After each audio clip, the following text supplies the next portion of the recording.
Okay, students, we are done with the reading and explanation of this poem. Now come towards words meanings.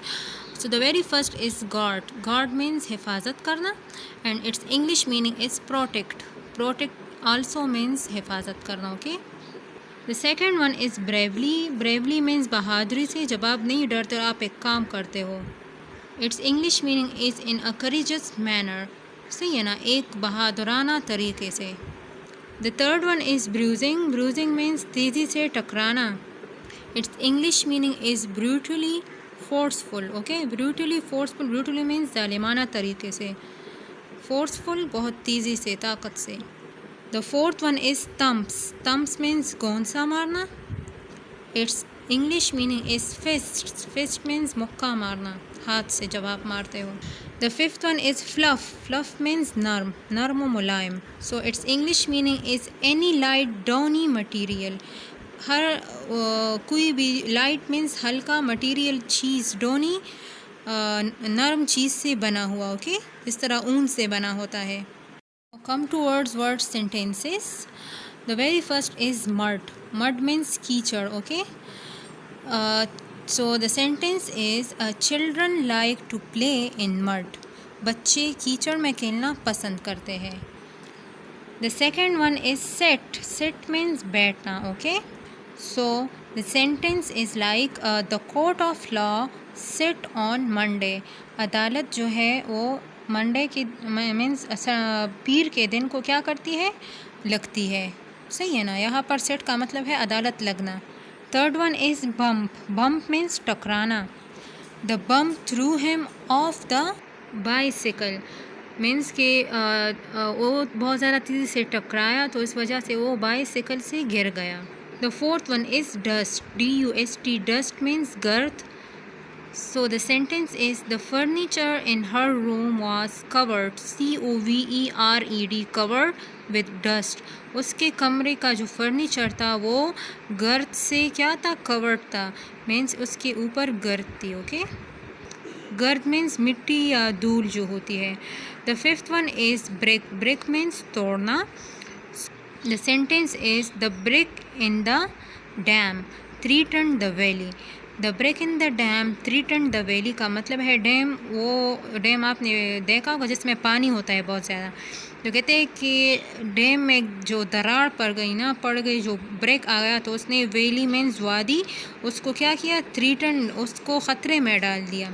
Students, ये जो dam होते हैं आपने देखा होगा कि इसकी बड़ी बड़ी दीवारें होते हैं और के वो डोर्स से होते हैं. सही है ना. तो जब उनमें से कोई डोर जो है वो ख़राब हो जाता है या गिर जाता है, सही ना, उसमें ब्रेक आ जाता है तो उस वजह से पानी जो है वो रिलीज़ होना शुरू हो जाता है और फिर जो विलेजेस होते हैं, सही है ना, तो वहाँ पर क्या होता है, पानी आ जाता है जिसको हम सैलाब कहते हैं. Students, we are done with words, meanings and word sentences. Now come towards activities. This is page 55. So these are question answers. So the very first is who was the teddy bear named after. कहते हैं कि teddy bear को किसके वजह से ये नाम दिया गया. सही है ना, किसके पीछे इसको खिलौने को टेडी बेयर का नाम दिया गया. So the answer is teddy bear was named after the president Theodore Roosevelt. Okay. Teddy bear को किसके बाद नाम दिया गया, प्रेसिडेंट मीन्स सदर. जिस तरह हमारे सदर और वज़ीर आज़म होते हैं, सही है, तो सदर को प्रेसिडेंट कहते हैं. तो जो US का प्रेसिडेंट था, his name was Tudor Roosevelt. उसका नाम ट्यूडर रोजवेल्ट था और उसका निक नेम टेडी था. सही है ना. तो इस वजह से इस बियर को जो खिलौना बन गया बियर, इसको टेडी बेयर नाम दिया गया उस ट्यूडर रोजवेल्ट के नाम की वजह से. Question second is who made the first teddy bear. सबसे पहले टेडी बेयर किसने बनाया था. So the answer is a man called Maurice Mactum made the first teddy bear. एक आदमी जिसका नाम था कार्ल मीन्स जिसको पुकारा जाता था. किस नाम से, मॉरिस मैक्टम. मॉरिस मैक्टम के नाम से जिसको पुकारा जाता था. Made the first teddy bear, तो उसने सबसे पहला टेडी बेयर बनाया था. The third question is why is the teddy in the poem sad. कहते हैं कि इस पोम में जो टेडी है वो क्यों खफा है. So the answer is because क्योंकि he is left alone by the child. क्योंकि बच्चे ने उसको अकेला छोड़ा है इसलिए वो खफा है. लेफ्ट छोड़ा हुआ है, alone अकेला. Question fourth is where's your teddy bear, आपका टेडी बेयर कहाँ है?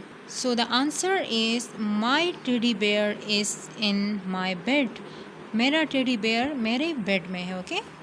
Question 5 is do you think your teddy is lonely, आपको क्या लगता है कि आपका टेडी अकेला है?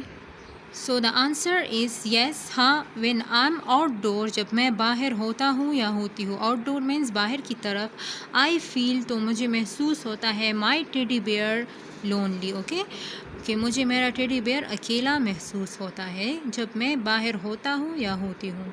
Come towards exercise be on page 55। Find words in the pome that match each of the description below. अब आपको ये वर्ड्स गिवन है और इसके साथ जो मैच हो रहा है वो भी इस पोम में गिवन है, तो हमने फाइंड आउट करना है। Okay, the very first is courageously, courageously means bravely. Okay, तो स्टूडेंट पोम में ब्रेवली वर्ड गिवन है।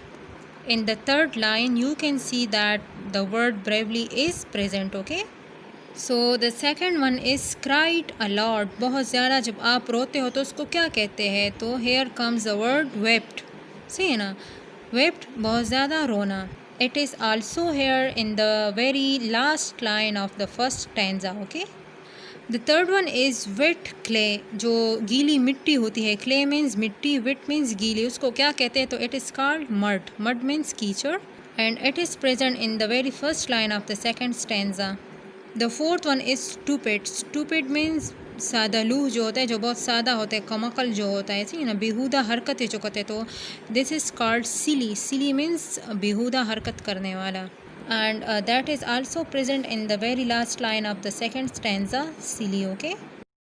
Fifth one is funny smile, जब आप दांत निकाल कर हंसते हो शरारत से तो उसको कहते हैं green. Okay, and that is also here in the second stanza in the very last line. Okay, sixth one is have fun, जब आपको मज़ा आता है किस चीज़ में? so when you play. okay, so here comes the word play, जब आप खेलते हो तो आपको मज़ा आता है, and this is present in the third line of third stanza. The seventh one is gathering. gathering means जमा करना, so here comes the word collecting. collecting also means जमा करना, and that is present in the third stanza at the very.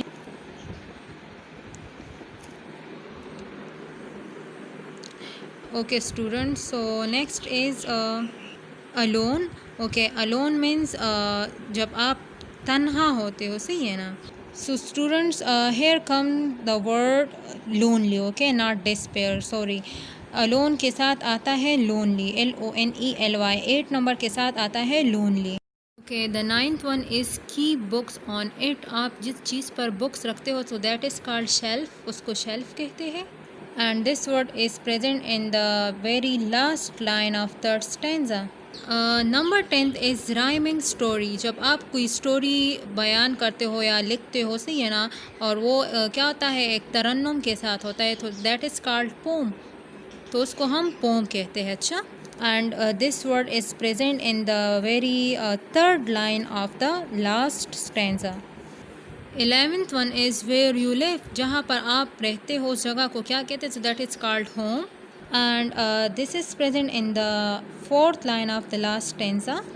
The 12th one is beats in the body, जब आपकी body में क्या कोई beats means दरार आ जाती है ना, कोई चीज़ आपकी स्किन जो है वो पट जाती है, आपकी बोन्स जो है वो टूट जाते हैं, so that is called break, and this word is present in the very last line of the last stanza. okay,